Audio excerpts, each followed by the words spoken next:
If you're watching this, then chances are you want to get paid to play video games. There's a lot of ways to becoming a pro gamer, but it takes more than just skill or playing games. I'm going to let you in on what I've learned along the way. So if there's anything you want to know, make sure you leave a comment. When you start a YouTube channel, you are in the bowels of YouTube. So say you were to start a channel right now. Nobody knows you're there except for you. So the first thing that you do is like, all right, how do I get people to go watch my videos? Well, obviously you're going to start with your friends and your family. And you're probably going to make a fake account or two just to kind of give yourself a like, because literally nobody knows you're out there. Nobody's ever heard of you. Nobody knows you made a video. So your first step when you make a YouTube channel is getting your name out there. So it's, you make a video, you post it, and it just sits there. Nobody watches it.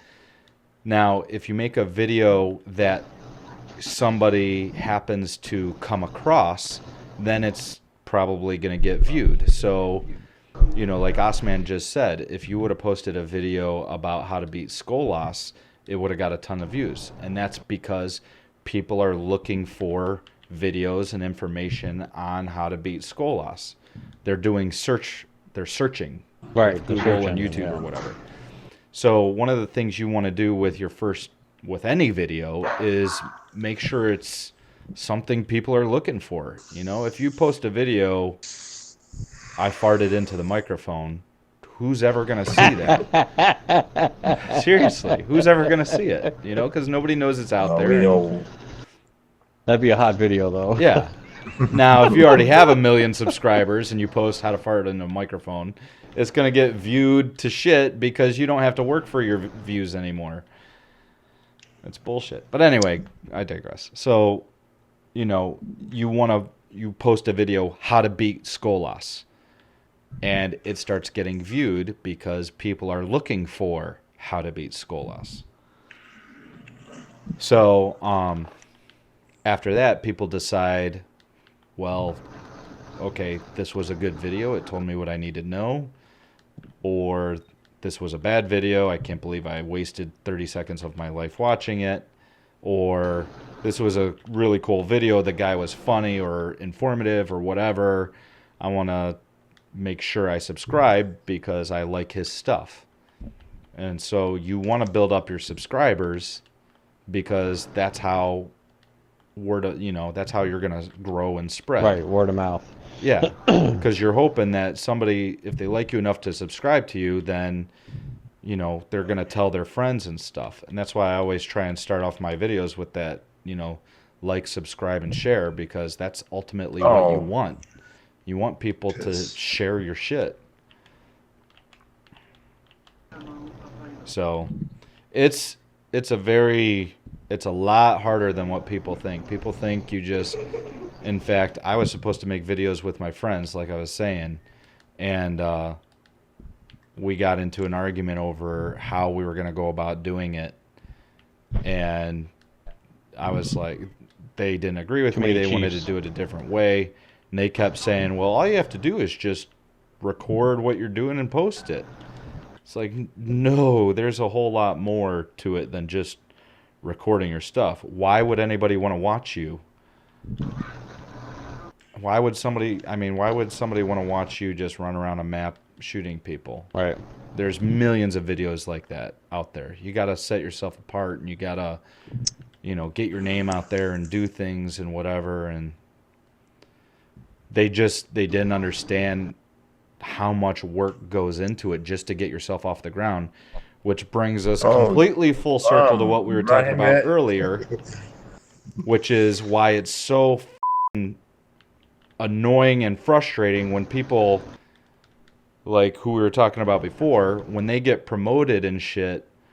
And that's why there's bad YouTubers out there that make shitty videos that have tons of subscribers and views because they've been handed their viewers. You know what I mean? Like, yeah, a game company or whatever will promote them, and then they get a shit ton of subscribers, and then they realize, oh, I don't have to put in as much hard work anymore to get views. So the quality of their work goes down. It goes down, and then they start pumping out videos just to make money, because they know, okay, if I make one good video, and this is the dilemma that I kind of face, if I make a good video, I'll spend a week on it, and that video might make me, you know, $100. But if I make 10 shitty videos in the same amount of time, they might make me $500. You know? Because the thing is the ads are in front of the video, so nobody knows whether or not it's going to be a good video until the ads are already played. And by that time, Damn. Right. you already It's got paid. Right. I talked about in the beginning, nobody knows you're out there. You got to find a way to kind of set yourself apart and give people a reason to watch you. So one of the first Destiny videos that I made that really blew up and got me a bunch of subscribers was Zyor for the Thorn Bounty, actually.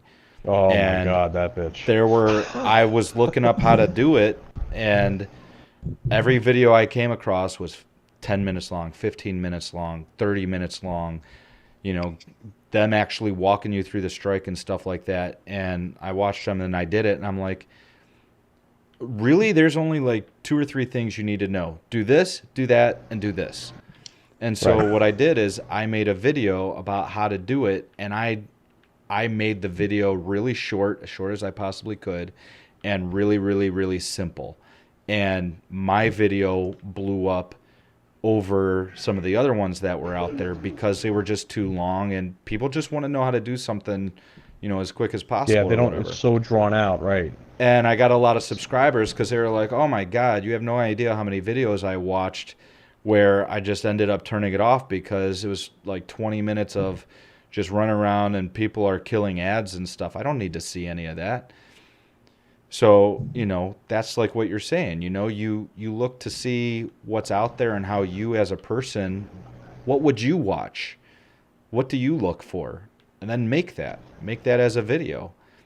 You know, when I need to see a video, I know exactly what I'm looking for. So I try to do that when I make mine. I try to have, you know, the thought in mind, is this a video that I would watch? And since I don't have a lot of time, instead of putting out all those, you know, spending a bunch of time making videos that people may or may not watch, I try to focus my time on videos that I know are going to get views, or videos that I would want to watch myself.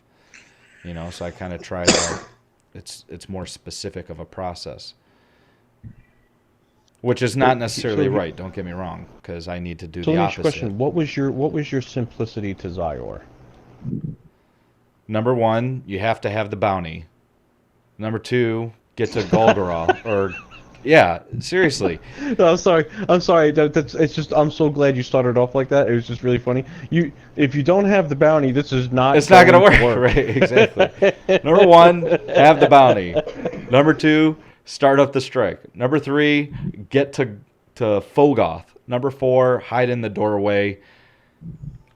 Kill the initial enemies that are in there. Release Golgoroth, or Fogoth. I keep calling him Golgoroth. Release Fogoth, It's okay, go man. back We know to what the you're talking doorway. They changed it, though, after I made the video. So the video will tell you to just kill the initial enemies that are in there, release Fogoth, go back into the doorway, and shoot the ads through the doorway. It's a safe zone. They ended up changing it after I made the video a couple months after, where you had to get Fogoth's health down. And it's on the 3rd drop ship that Zyor comes. But the point goes back to, you know, that was one way to just kind of be original and set myself apart and whatever. And I, you know, well, let me ask you, how did you find my videos? I went to go look for trials information. Okay, so And, the Rage one? Yeah, so the Rage one was the first one I saw, and I saw the 7 stages of Rage for trials. And I think it ended up being a suggested thing for, it was really just, I think I was looking for something for like laggers and hackers and something like that, people just being pissed, you know? just the frustration of it. And I went to go look at it, and it's seven stages of rage for trials. Let me take a look at this.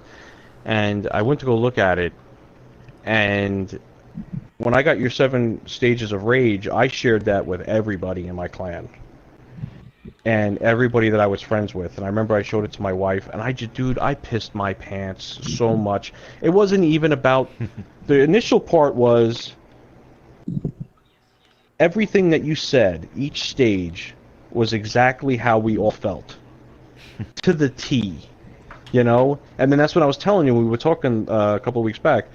Everybody in my clan, everybody that I was friends with or whatever, sat there and said, yo, I'm stage 5. Stage 5 is definitely me. I'm definitely stage 5. And everybody started taking numbers.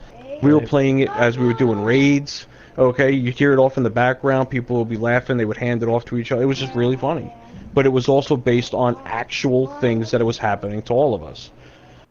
You know? And then that's when I started watching all of your videos. And I swear to God, dude, I almost got into a car accident because I was watching it in traffic. Which, because unfortunately, sometimes I'm sitting in traffic for like 2 hours. You know, I was showing people at my job on lunch breaks just some of the shit that was going on, just because the reactions were funny. Yeah. You know, just they don't play Destiny. It was just because it was funny. Yeah. You know, the fucking the fails were best. Yeah. So like, I mean, you can see how the process works right there. You know, I have zero control over, well, not zero, but I have very little control over whether or not you are going to see my videos. You just happen to come across them, you know, because you were just happen to be looking for something related to a video I had made, you know. So the hardest part is getting people to see your videos. Once they see them, hopefully you made it in a way where they want to see more of you or more of what you made and stuff. So, you know, that's why we all get so upset at some of these other guys who, you know, when Bungie promotes somebody, a channel, a person, or whatever, they give them easy. I mean, I've looked at some guys who, you know, I saw their channel and they were at 18,000 subscribers, and then Bungie features them, you know, either in the community spotlight or they get world's first or whatever, for whatever reason. Maybe even they tweet at them or something. And, you know, a month later, 2 months later, they're at 60,000. True story. 60,000. 18,000 to 60,000. It took me 2 years to get to 25,000. You know what I mean? Like, when you get promoted by somebody big, and that's where it gets a little unfair, because I think the system is completely flawed the way it works.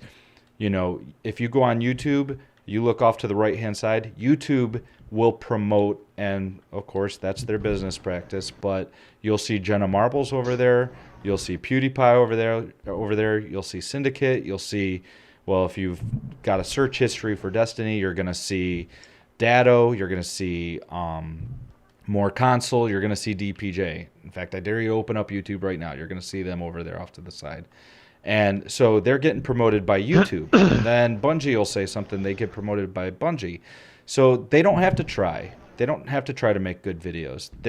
They get new subscribers and traffic, you know, pushed to them by other people. And that's where it gets unfair for the little guys. You know, and I'm not even talking about myself. I just know the struggle that I have gone through and still go through to get my name out there. I would love, if Bungie ever promoted my channel or whatever, I guarantee you I would get 100,000 subscribers within a couple months. Just because, like you said, people see my content. I have people tell me all the time, how are you so small? Well, I'm so small because nobody knows I'm out there. Nobody knows I'm out there unless you tell them, because I don't have people like Bungie or YouTube or whatever telling people, hey, go check out Badass Gaming. So I just want it to be fair. You know, I don't care if, you know, More Console gets promoted and stuff like that, but I think it's unfair that people that are trying to start out and get big themselves don't get promoted. There's a lot of people out there doing a lot of hard work that nobody knows they're out there. People already know More Console is out there. He doesn't need more promoting. He doesn't need more money handed to him. So that's all I say. And when I get bitter about these different channels and stuff like that, it's not that they're bad people. You know, some of them make shitty videos, and I think they need to fucking get a a reality check because they know that they can, like I said, they can post a picture of them farting and get 1 million views, and that translates into however many thousands of dollars that is. You know, where you got people out there spending 2 weeks on a video to get 35 views, they end up quitting because it's just not worth the time and effort. And that's why I tell people, you got to do it as a hobby first. Don't think you're going to get big overnight. It's going to take years before you get big enough to, support yourself for it.